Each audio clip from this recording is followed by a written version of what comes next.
Nos encontramos en la estación experimental del INTA Marco Juárez, justo en un ensayo de trigo de verano. El trigo de verano era una práctica comúnmente realizada por los productores hasta que el ingreso del cultivo de soja hizo que los sistemas de producción cambiaran rotundamente y se hablara de una nueva secuencia en la rotación, que es, por ejemplo, trigo-soja. Si bien el cultivo es de invierno, pero antes se solía hacer en el verano. Actualmente existe una porción muy pequeña de la superficie que se destina para esta técnica de cultivo.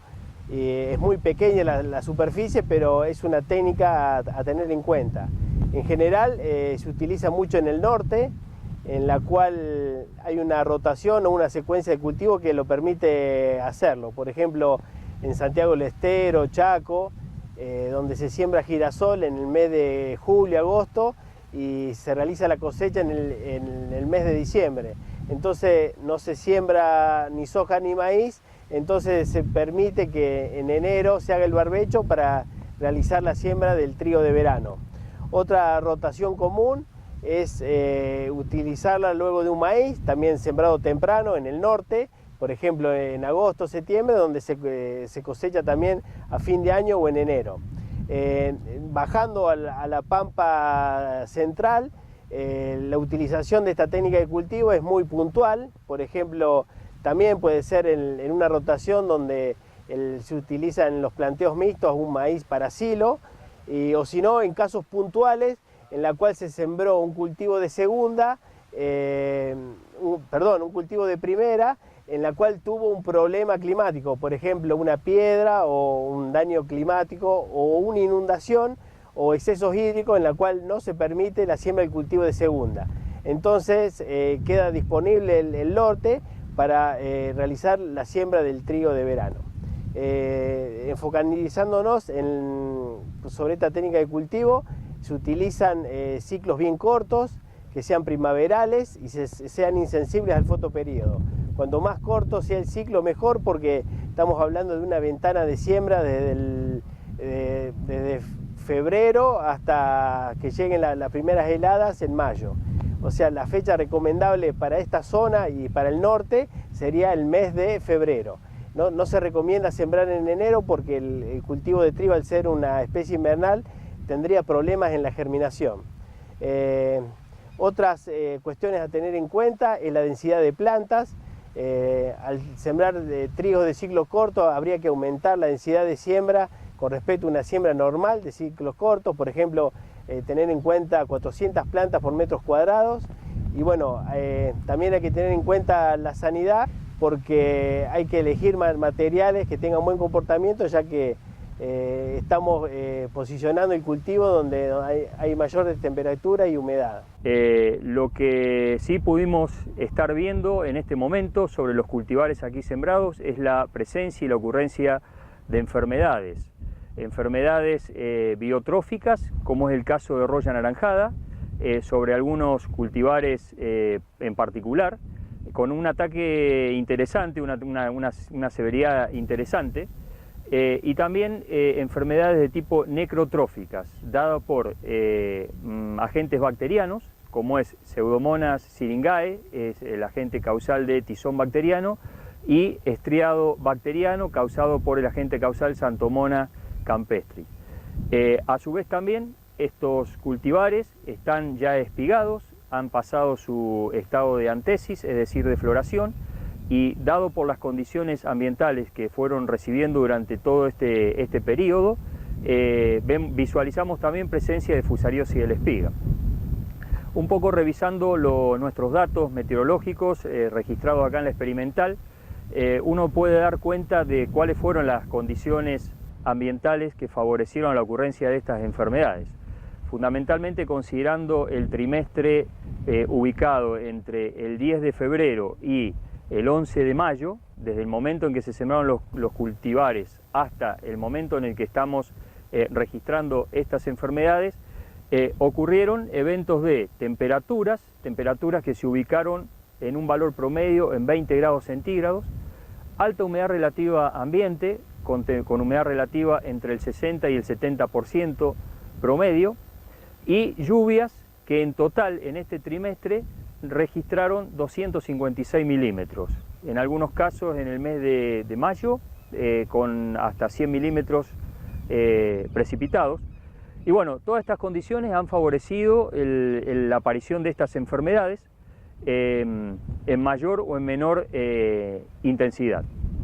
Así que realmente la parte sanitaria en la experiencia de cultivos con trigo de verano es un aspecto a tener muy en cuenta, puesto que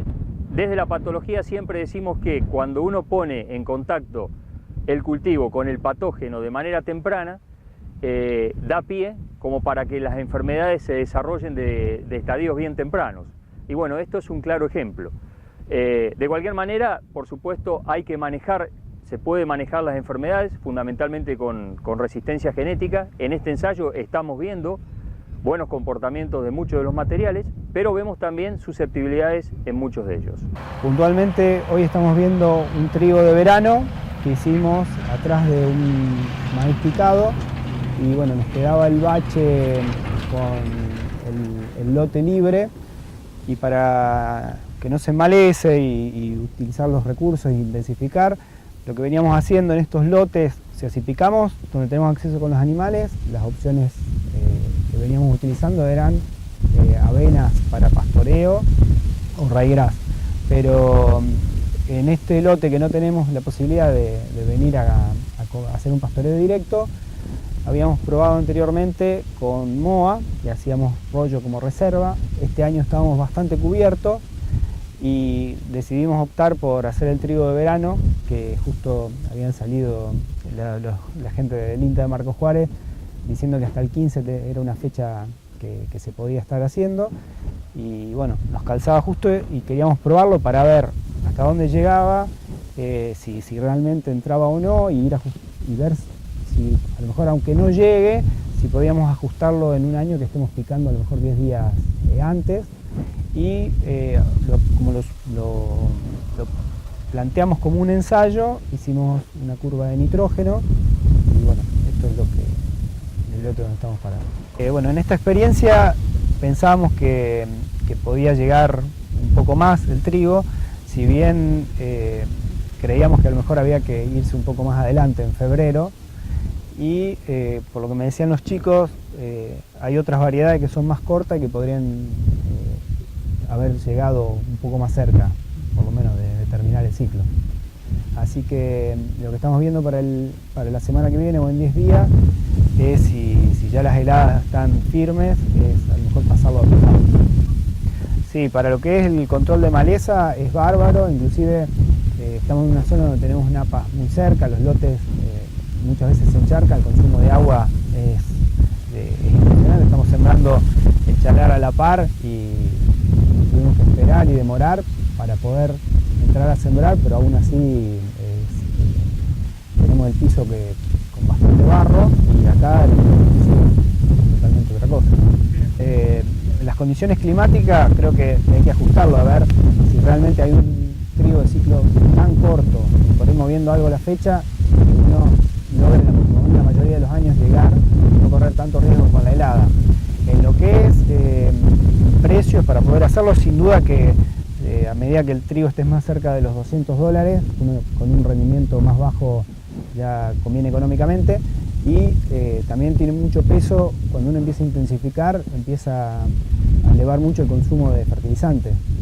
puntualmente urea, ¿no? Inclusive pensando en lo que va a seguir después de este trigo, que puede ser otro trigo o centeno para quedar igual en el lote. Nos pasaba inclusive cuando hacíamos